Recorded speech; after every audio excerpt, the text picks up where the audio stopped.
So, I Arian, probably would love bananas. I was just reading your college career like Wikipedia section. Oh What's yeah. it like being a big time athlete at a big time sports school? I saw you had some success, then you had some hardships. You had you got the full range of the experience. Agreed. On campus, are they like just praising you constantly? Are they critical of you? Or are you just showered in love and attention? What's the experience? Right. It's up and down, and there's a lot of different experiences people have because you're fighting so many different waves of thought. So a lot of people think, oh, you get it easy because you're an athlete, but because of that stigma, there were definitely professors and faculty who made it harder on you because you were an athlete, and they felt that you were getting a shot that you wouldn't necessarily get if you didn't play a sport. And then with that the your peers student body, I mean it's kind of a little bit of the same, but you get a lot more love because they're a lot more liberal thinking. Well, I don't say liberal, but they're a lot more loose in their thinking of why you're there. As far as the institute, I was a little bit off brand in college as well because I felt like we were getting fucked royally, and that was always in the back of my head, and I kind of let that fester By in who? By the the NCAA. professors? The NCAA. Okay. NCAA. So I'm an advocate for paying collegiate Oh, athletes. okay. It's a billion dollar business, and they taking all the profits, and they say, well, you're getting a free education, and that's what you should be But happy that's not with. your And I'm market saying value. it's bullshit, right? Yeah. And we all love capitalism until it's time to pay the employees, right? And it's probably the only billion-dollar business where the interns are the product, right? And so that all that's going on, and I like my coaches are pulling up in Lexuses, and they have these they have these homes, these $100,000 homes, $1 million homes, and they invite us to go eat um, for different celebrations or whatever. And I'm just looking in this like a lot of guys are like happy to be there. And Mm-hmm. I'm like disgusted. And I'm like, you made this off the backs of 18-year-olds, right? And granted, I'm a little different than most guys in that respect. But so for the most part, on the to answer your question, on college campus, I got a mixed bag. I enjoyed a lot of it, but then I hated a lot of it because of that aspect. I hated the leverage that coaches had on you and your future. I hated the facade of an education that we got. I couldn't study the courses that I wanted to study because I wanted to take astronomy, but those courses conflicted with my football schedule, and Mm-hmm. so I couldn't take those courses. So I ended up settling for philosophy. So I was a philosophy major, and even then, by the time I picked my major, by the time I knew I was gonna focus on football, not my studies, like you're just kind of disinterested in the whole like I said, facade of academia that you're there for. So it was like a mixed bag of things. On How top of was the the pressure, celebrity? Like that must be you're young to handle celebrity as a right, right. college athlete. I mean, it's fun at first, I gonna lie. So you're 18, 19 years old and people know who you are. You're walking through the mall. Of course, the female aspect of it definitely took advantage of that in college.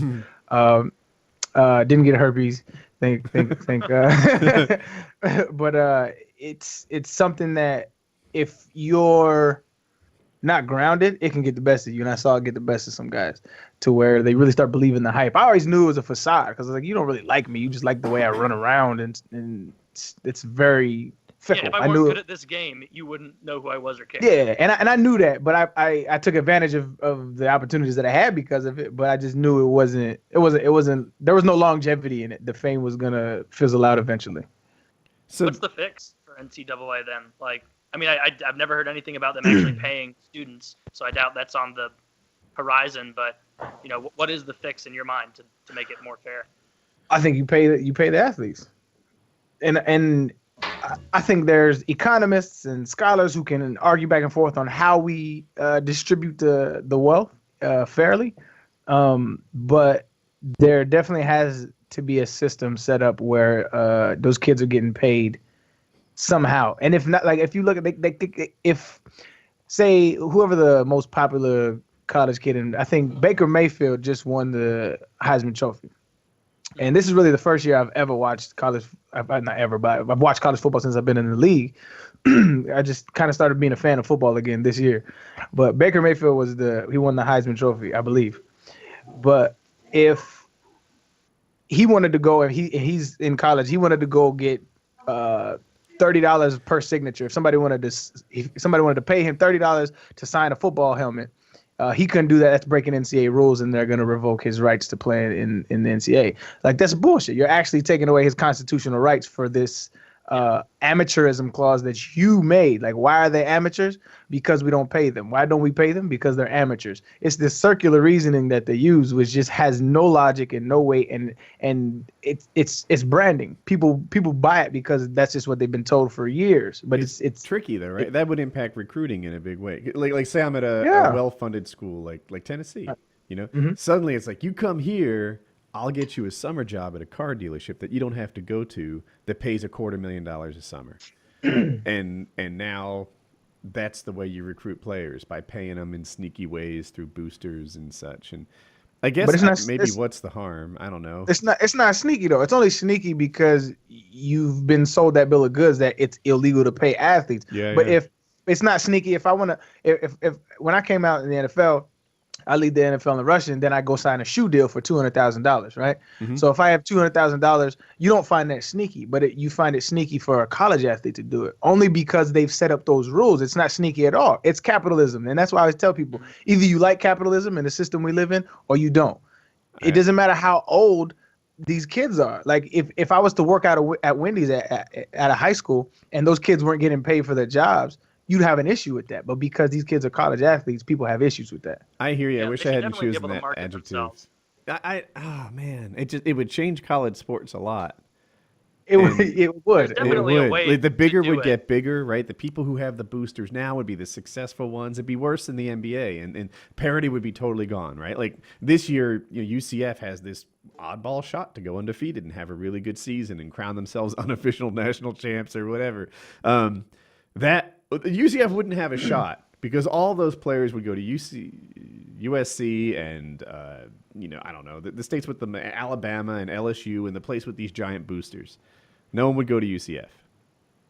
And there'd be no parity. Just like out of college, you go to the job opportunity that gets you the most money. We just have to stop treating this like it's not a business, right?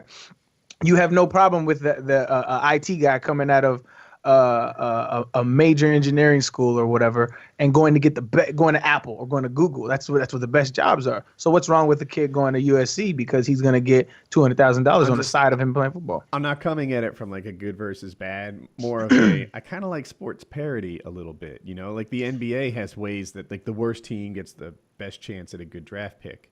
And this is what you're 100% right? But this is the crux of why people don't want to pay college athletes. It's because they're not comfortable with it. I'm not comfortable with it not having an even playing field and all these players getting paid, because then that will skew how recruiting is. Then that's skewing how it will change the product 100%. And people don't want their product changed because they don't like that product getting paid. But what it is a farm club, and people don't want to call it a farm club, but it's 100% a farm club. It's like an NFL minor league. That's all it is. It's a minor league, but people don't want to treat it like that because we're just living in this pretend guise of, they're amateurs. They're amateurs. And that, it's just like you said, I understand that notion that, I don't want the integrity of the game. It's like, but that integrity, it's been gone. Like these kids want to get paid, man. Like as a kid growing up in the projects, all I wanted to do was feed my family. And I did that. But like to pretend that like I have this school pride, like I want to win for fucking coach whoever, like it's bullshit. Nobody, like, they want to get paid. They want to take care of their family. I got a different question. I want to do this. Why did you succeed in the NFL? Right? And what is different about you? I saw your combine results, and they weren't out of this world, right? They draft, yeah. And I'm sure there are other NFL guys who had bodies on par with yours or better, right? The other running backs. What's the difference between you and guys who didn't get your results? The combine results is a great question, but the combine results, it's a little misleading because I went to the Senior Bowl coming out of college, and I popped my hamstring at the Senior Bowl. And so I had to get some times on me, and I actually didn't run at the combine. I ran at the at my pro day, which was like probably 2 weeks after the combine. But I still wasn't fully healed from the injury from the Senior Bowl. But even in taking all those things, I don't think my numbers would stack up with some of the combine freaks that that would get amazing times. I think the difference is just in general with guys who succeed in the NFL and who don't succeed in the NFL is consistency. So are you willing to do the things day in and day out that make you better than somebody else? And a lot of the guys can't handle that free time, because coming from the NFL, from college to the NFL, you have no idea how much free time you're going to have on your hands. And they treat you like men in the NFL, and they don't in college, which is another reason why I hated college. But because you have classes, you have class checkers, you have study hall, you have this, and so you have things, idle, a lot of idle time, not a lot of idle time in college, but in NFL you do. A lot of guys can't handle that. A lot of guys can't handle all that, the money being thrown at them, the fame. There's so many different variables, but it's the guys that who can stay consistent, can stay somewhat humble and hungry. And I think those three things are the huge reasons why people are successful in the NFL. I always tell people this. The what I loved about the NFL, which is kind of like a microcosm for life, is like at the end of the day, it's gonna tell you who you are. It's gonna show you who you are. If you're really good and you're really great, like it'll eventually show you who you are. And if you're not, it'll definitely show you who you are at the end of the day. All right. So here's my question. Alternative universe, right? Your senior year is amazing, right? You're a Heisman candidate or winner or something like that. You go at the top of the draft. You went undrafted, right? Yes. Yeah. You go at the top of the draft instead. How does that Arian Foster do in his first in the NFL compared to the real one? That's a good question, but I think I do no different. I think I do just as well, if not better. Because if you look at in the juxtaposition of when I got my first big paycheck, when I got when I signed my big deal.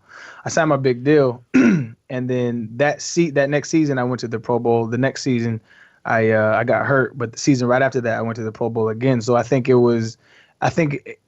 like I said, it's a character trait after a certain amount of money, right? It's something like you either want to do that shit or you don't want to do that shit. And so at the end of the day, I feel like me personally, I would have had the same success, just because that drive was different. I think it was just different from where I come from. I came from low income family, drama-filled family who I'm not sure. A lot of us come from those circumstances where you're kind of you're the breadwinner of your family, and so that drove a lot of us to